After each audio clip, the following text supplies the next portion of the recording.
So our today lecture is to find the capacitance of a parallel plate capacitor. So already हमने study किया कि हम किसी भी कंडक्टर के ऊपर अगर चार्ज प्लेस करते हैं तो उस कंडक्टर का पोटेंशियल राइज करता है। हम किसी भी कंडक्टर के ऊपर चार्ज प्लेस करेंगे सो उसका पोटेंशियल राइज करेगा। सो यहाँ हमारे पास हैं दो parallel plate. So let me take the two parallel plates. सो ये हमारे पास एक प्लेट है, this is a metallic plate, और ये एक सेकंड मेटालिक प्लेट है, ये एक सेकंड मेटालिक प्लेट है। We have two metallic plates. So this is plate A, this is plate B.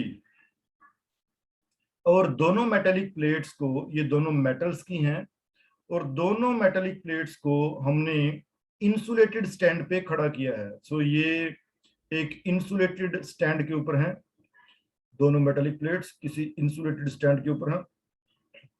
सो ये एक इंसुलेटेड स्टैंड है, इंसुलेटेड स्टैंड। इंसुलेटेड स्टैंड हमने क्यों लगाया कि अगर हम इन दोनों प्लेट्स को कोई चार्ज सप्लाई करते हैं सो वो चार्ज अर्थ पे ना पहुंचे, वो चार्ज ग्राउंड में लीक ना हो, ग्राउंड तक ना जाए। सो ये इंसुलेटेड स्टैंड के ऊपर, लकड़ी के ऊपर, जैसे कोई वुड हो गया ये, सो वुड पीस हो गया ये, this is the insulated stand. Would, लकड़ी का कोई टुकड़ा हो गया, उसके ऊपर हमने इन प्लेट्स को रखा, right.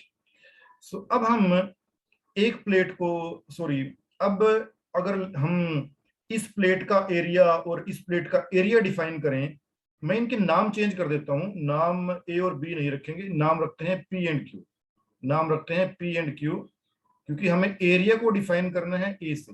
This is plate P and this is plate Q, okay. And area of this plate, area इस प्लेट का भी ए है, एरिया इस प्लेट का भी ए है, और इस प्लेट का एरिया भी ए है। इसको बोलते हैं क्रॉस सेक्शनल एरिया। इसको बोलते हैं, ए क्या चीज है यहाँ पे, A where A is called cross sectional area. इसको क्रॉस सेक्शनल एरिया बोलते हैं, क्रॉस सेक्शनल एरिया।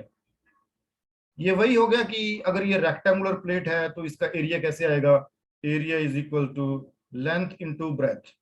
ये सेम वही फार्मूले से इसका एरिया है। सो इसका ये एरिया गिवन है, मींस दोनों प्लेट की लेंथ इनटू ब्रेथ गिवन है, और दोनों प्लेट्स का एरिया सेम है, दोनों प्लेट्स के डायमेंशंस सेम है।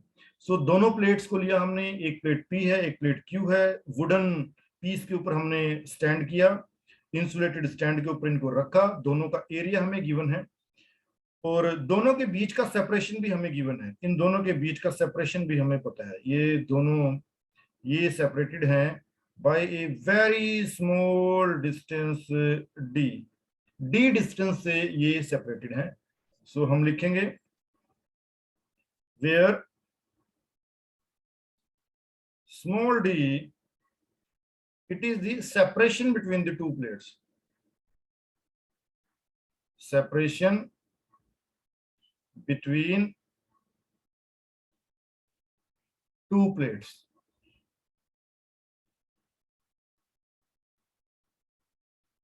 Separation between the two plates.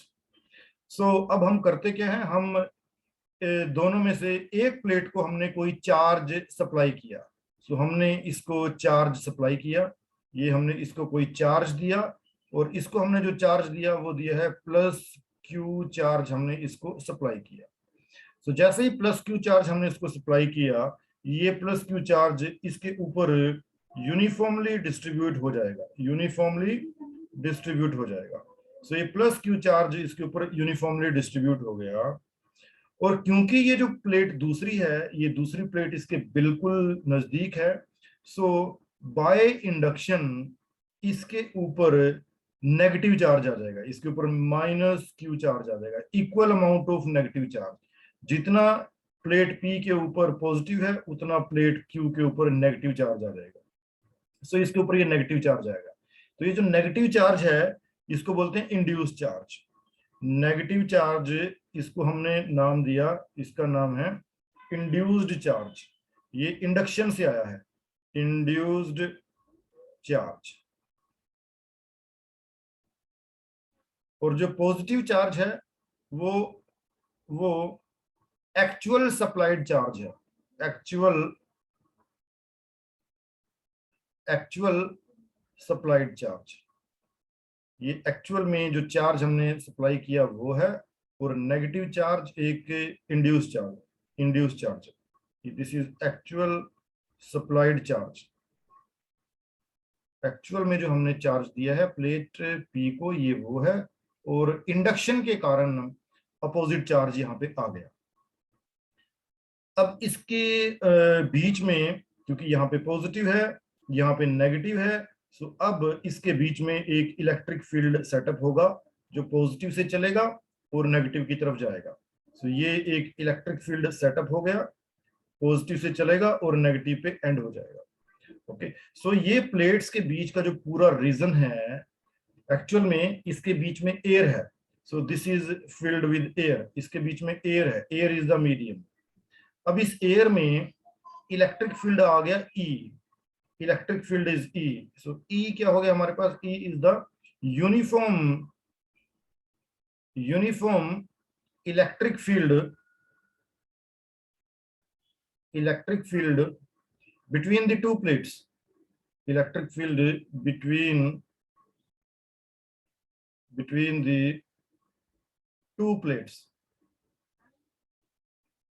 the two plates, ये एक इलेक्ट्रिक फील्ड आ गया। और हमें पता है कि प्लेट्स का इलेक्ट्रिक फील्ड ऑलरेडी हम चैप्टर 1 इलेक्ट्रोस्टैटिक में निकाल चुके हैं कि इस इलेक्ट्रिक फील्ड की वैल्यू कितनी होगी।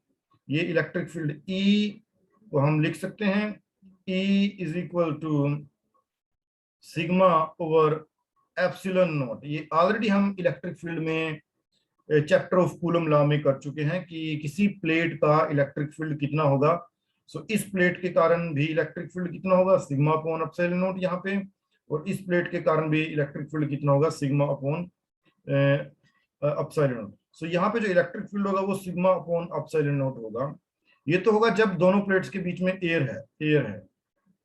और अगर दोनों प्लेट्स के बीच में कोई डाइलेक्ट्रिक मीडियम है तो इलेक्ट्रिक फील्ड कितना होगा, अगर कोई मीडियम है। So E is equal to sigma upon K epsilon not. So ये तब इलेक्ट्रिक फील्ड होगा जब दोनों प्लेट्स के बीच में कोई मीडियम है और उस मीडियम का डाइलेक्ट्रिक कांस्टेंट उस मीडियम का वो है इक्वल टू के। सो इलेक्ट्रिक फील्ड कितना हो जाएगा, E is equal to sigma upon K epsilon not. यहाँ पे सिग्मा क्या चीज है, sigma is called surface charge density. ये सरफेस की प्लेट्स के सरफेस के ऊपर कितना चार्ज है, तो this is called surface charge density. और हमें पता है कि इस सिग्मा को कैसे लिखते हैं, सिग्मा इज इक्वल टू, इस सिग्मा को लिख सकते हैं sigma is equal to charge upon area, sigma is equal to charge upon area. So now E becomes equal to, E is equal to sigma की जगह प्लेस करेंगे Q upon A, so this becomes Q upon K epsilon not into A। So ये electric field की expression आ गई हमारे पास कि अब इन दोनों प्लेट्स के बीच में इलेक्ट्रिक फील्ड कितना है, क्योंकि प्लेट A के ऊपर चार्ज हमने दिया प्लस Q और प्लेट B के ऊपर चार्ज आ गया ये माइनस Q। सो इसको हम लिख सकते हैं ये माइनस Q चार्ज इस प्लेट के ऊपर आ गया, तो इसको हमने रखा माइनस Q। प्लेट A को हमने सप्लाई किया plus Q, by induction plate B के ऊपर आ गया माइनस Q। सो अब इन दोनों के बीच में जो यूनिफॉर्म इलेक्ट्रिक फील्ड है या तो चार्ज सप्लाई करने के बाद प्लेट P का भी पोटेंशियल डेवलप होगा, प्लेट Q का भी पोटेंशियल डेवलप होगा। सो इन दोनों प्लेट्स के अक्रॉस मान लिया चार्ज सप्लाई करने के बाद जो पोटेंशियल डेवलप हुआ, मान लिया वो V वोल्ट का पोटेंशियल डेवलप हो गया इन दोनों प्लेट्स के अक्रॉस। V वोल्ट का पोटेंशियल डिफरेंस जनरेट हो गया दोनों प्लेट्स के अक्रॉस। सो अब हम इलेक्ट्रिक फील्ड को कैसे लिख सकते हैं, जब V वोल्ट का पोटेंशियल डिफरेंस यहाँ पे जनरेट हो गया। सो अब हम इलेक्ट्रिक फील्ड को लिख सकते हैं E is equal to V upon D। E is equal to V upon D, where E is the electric field between the plates, V is the potential difference between the plates, D is the distance between the two plates. So let me call this as equation number 2. This is my equation number 2, right? So दो equations हमारे पास आ गई। अब अगर हम दोनों को compare करें, so अब यहाँ पे इलेक्ट्रिक फील्ड की वैल्यू मैं प्लेस करूंगा। So I will solve for V। So V is equal to E into D। V is equal to E into D। Now placing the value of E from equation number 1, अब ये जो E की value है, ये E की value हम यहाँ पे प्लेस करेंगे in this equation। So let me call this is equation number 3। So what we get? So V is equal to E की वैल्यू हमने प्लेस की Q upon K epsilon naught A, and this is D। So this is D, this is D। So E is equal to Q upon K epsilon naught A into D। Now we know that if we divide this Q with this V, so Q को यहाँ से V के division में लेके आएंगे, this become V upon Q is equal to D upon K epsilon naught into A। और हमें पता है कि this V upon Q is equal to 1 upon C। so हमें पता है कि C is equal to Q upon V होता है। so ये उल्टा है यहाँ पे, तो इसका मतलब ये क्या हो जाएगा, V upon Q is equal to 1 upon C is equal to D upon K epsilon naught into A। so यहाँ से C के लिए कैलकुलेट करेंगे, तो यहाँ से C के लिए कैलकुलेट करेंगे, तो C हमारे पास कितना आ जाएगा, सो C हमारे पास कितना आ जाएगा यहाँ पे, सो C will come out equal to K epsilon naught A upon D। सो ये हमारे पास आ गया capacity of A parallel plate capacitor, capacity of A parallel plate capacitor, और इसका यूनिट होगा फेराड, FARAD। सो ये फेराड में हमने कैपेसिटी को कैलकुलेट कर लिया, जहां पे ए क्या चीज है, ए प्लेट्स का एरिया ऑफ क्रॉस सेक्शन है, डी प्लेट्स के बीच का सेपरेशन है, के दोनों प्लेट्स के बीच में कोई डाइलेक्ट्रिक मीडियम है, एप्सिलॉन नॉट उस मीडियम की परमिटिविटी है। सो इस फार्मूले से हमें पता चला कि जो C है वो तीन चीजों के ऊपर डिपेंड करता है। So now we will study what are the factors on which C depends. So factors on which C depend, तीन चीजें हैं जिनके ऊपर C डिपेंड करेगा। वो तीन चीजें क्या हैं, dielectric constant of the material, area of cross section of the plate, and separation between the plates। so इन तीन चीजों को चेंज करके हम अपने पैरेलल प्लेट कैपेसिटर की कैपेसिटी को चेंज कर सकते हैं। so factors affecting C, affecting capacity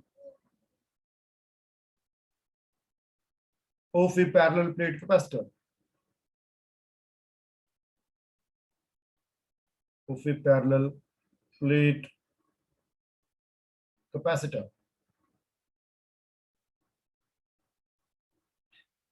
so formula हमने निकाला C इज इक्वल टू, इस फार्मूले से हम निकाल सकते हैं जो पहली जो चीज है number 1, C is directly proportional to K dielectric constant. C is directly proportional to K, dielectric constant जितना ज्यादा होगा उतना C ज्यादा होगा। But for air K is equal to 1, सो एयर के लिए कैपेसिटी कितनी हो जाएगी, सी नॉट, ये सी नॉट एयर के लिए लिखते हैं, इज इक्वल टू के की वैल्यू 1 होगी epsilon not a upon D. तो ये हमने पैरेलल प्लेट कैपेसिटर की कैपेसिटी को निकाला जब प्लेट्स के बीच में कोई डाइलेक्ट्रिक मीडियम नहीं है, प्लेट्स के बीच में एयर है। दिस इज फॉर एयर, दोनों प्लेट्स के बीच में एयर है और एयर का जो डाइलेक्ट्रिक कांस्टेंट है K, that is equal to 1। Second point, K is directly proportional to area. So अगर हमें अपने कैपेसिटर की कैपेसिटी को इंक्रीज करना है, so we will choose the plates having the larger area. So area choose करके, area ज्यादा होगा, A is large, A increases means C increases, C increases, and if A decreases then C decreases. अगर छोटी plates को choose करेंगे तो definitely plates की charge storing ability कम होगी, चार्ज स्टोरिंग कैपेबिलिटी कम होगी। Now third is C is inversely proportional to D। प्लेट्स के बीच का सेपरेशन अगर ज्यादा होगा, इफ D इंक्रीजेस, प्लेट्स को दूर दूर रखेंगे, सो C डिक्रीजेस। बट अगर हमें एक अच्छा कैपेसिटर प्रिपेयर करना है जिसकी चार्ज स्टोरेज एबिलिटी ज्यादा हो, so definitely we will take the separation between the plates very small. So D को जितना कम रखेंगे उतना ही पावरफुल, उतना ही अच्छा कैपेसिटर हमारे पास बनेगा। So this was all about the parallel plate capacitor। So parallel plate capacitor एक बहुत इंपॉर्टेंट टॉपिक है, तो जिसकी कैपेसिटी को हम तीन चीजों से कंट्रोल कर सकते हैं। Number 1, by changing the K, by changing the area, and by changing the separation between the two plates. सो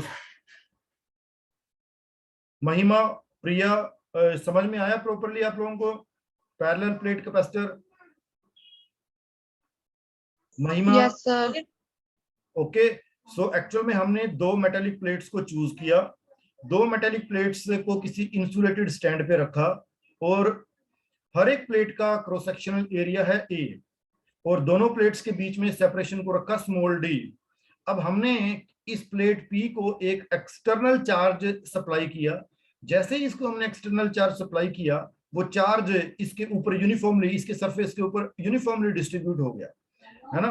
तो क्योंकि प्लेट बी इसके नजदीक में है, सो बाय इंडक्शन प्लेट बी के ऊपर, सॉरी प्लेट क्यू के ऊपर इंड्यूस्ड नेगेटिव चार्ज आ जाएगा। जितना पॉजिटिव चार्ज प्लेट ए के इस प्लेट के ऊपर है, उतना ही नेगेटिव चार्ज इस प्लेट के ऊपर आ जाएगा। सो उसके बाद हमने निकाला कि अब इन दोनों के बीच में इलेक्ट्रिक फील्ड कितना होगा। इलेक्ट्रिक फील्ड हमने निकाला यहाँ से, ये इक्वेशन से, E is equal to sigma upon epsilon not. और फिर सिग्मा क्या चीज है, सरफेस चार्ज डेंसिटी।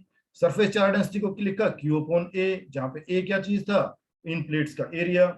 उसके बाद इलेक्ट्रिक फील्ड के लिए हमने निकाला E is equal to Q upon K epsilon not.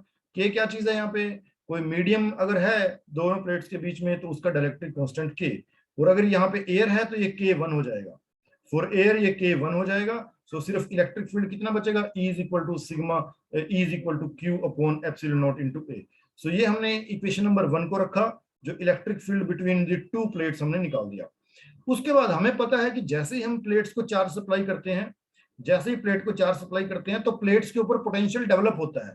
तो यहाँ इन दोनों प्लेट्स के अक्रॉस, इन दोनों प्लेट्स के अक्रॉस चार्ज सप्लाई करने के बाद, क्योंकि इधर आ गया पॉजिटिव चार्ज, इधर आ गया नेगेटिव चार्ज, सो ये एक बैटरी की तरह काम करेगा। सो ये पोटेंशियल बन गया, सो ये बैटरी का पॉजिटिव टर्मिनल बन गया इधर, और ये बैटरी का नेगेटिव टर्मिनल बन गया। क्योंकि ये कैपेसिटर की पॉजिटिव प्लेट से कनेक्टेड है, सो ये पॉजिटिव टर्मिनल बन जाएगा। ये कैपेसिटर की नेगेटिव प्लेट से कनेक्टेड है, सो ये नेगेटिव टर्मिनल बन गया। सो ये एक बैटरी की तरह यहाँ पे काम करेगा, और उस बैटरी का जो पोटेंशियल हो गया V। सो अब इलेक्ट्रिक फील्ड और पोटेंशियल में रिलेशन क्या होता है, ऑलरेडी इलेक्ट्रोस्टैटिक चैप्टर 1 में हमने निकाला है, E is equal to V upon D। So यहाँ से V हमने निकाला, V is equal to E into D। Equation number 1 से E की वैल्यू को यहाँ पे प्लेस हमने किया। सो उसके बाद इस Q को V के डिनोमिनेटर में लेके गए, और हमें पता है V अपॉन Q ये 1 अपॉन C होता है। सो उसके बाद C की वैल्यू हमने निकाली, C is equal to K epsilon not A upon D। So this is the parallel plate capacitor and the overall capacity of a parallel plate. So ये तीन चीजों पे डिपेंड करती है। ये डायरेक्टली प्रोपोर्शनल होती है डाइलेक्ट्रिक कांस्टेंट के। सो डाइलेक्ट्रिक कांस्टेंट, सो डाइलेक्ट्रिक मटेरियल प्लेट्स के बीच में डालने से उसकी कैपेसिटी इंक्रीज होती है। तो जितना पावरफुल, जितना डाइलेक्ट्रिक कांस्टेंट ज्यादा होगा, उतना ही कैपेसिटर की चार्ज स्टोरेज कैपेसिटी ज्यादा होगी। और सेकंड जो चीज है, हम चूज करते हैं हमेशा कैपेसिटर की प्लेट्स का जो एरिया हो ज्यादा हो, जितना ज्यादा एरिया होगा उतना ज्यादा वो चार्ज को अपने सरफेस के ऊपर स्टोर करेगा, और सेपरेशन बिटवीन द कैपेसिटर वो कम होनी चाहिए. So this is the all about the parallel plate capacitor. उसके बाद हम कल डिस्कस करेंगे कि अगर इन दोनों प्लेट्स के बीच में कोई डाइलेक्ट्रिक स्लैब डाल दी जाए तब क्या होगा, कोई डाइलेक्ट्रिक मीडियम भर दिया जाए तब क्या होगा, और फिर साथ साथ एक दूसरा केस भी करेंगे, अगर इन दोनों प्लेट्स के बीच में एक कंडक्टिंग स्लैब डाल दी जाए तो क्या होगा. So next topic, next video हमारा रहेगा capacitance of A parallel plate capacitor with dielectric slab and with conducting slab. So okay, Mahima and Priya, that's all for today. Yes, sir. Okay.